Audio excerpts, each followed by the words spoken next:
Αξιότιμα μέλη της εκπαιδευτικής κοινότητας, αγαπητοί συμμετέχοντες, συμπράττοντες και αρρωγοί του Πανελληνίου Φεστιβάλ Ενταξιακής Κουλτούρας για κοφούς και ακούοντες. Με χαρά και συγκίνηση σας καλωσορίζουμε σε αυτήν την υπέροχη εκδήλωση που ενώνει τις φωνές και τις ψυχές μας με τον πλουραλισμό της κουλτούρας. Μια συνάντηση, γιορτή της ποικιλομορφίας, της δημιουργικότητας και της αμοιβαίας ανταλλαγής.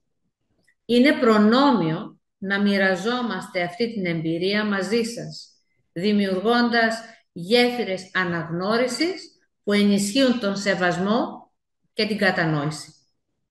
Είμαι βέβαιη ότι το συμπόσιο θα προσφέρει ένα πλούσιο και εμπνευσμένο περιβάλλον και την ευάθυνση των γνώσεών μας, την εξέταση νέων τάσεων και την ενίσχυση της συνεργασίας, καθώς θα είναι γεμάτο με ενδιαφέρουσες συζητήσεις και πολύτιμες εμπειρίες, αλλά και ιδέες των εξεχουσών προσωπικότητων του τομέα. Ευχαριστώ.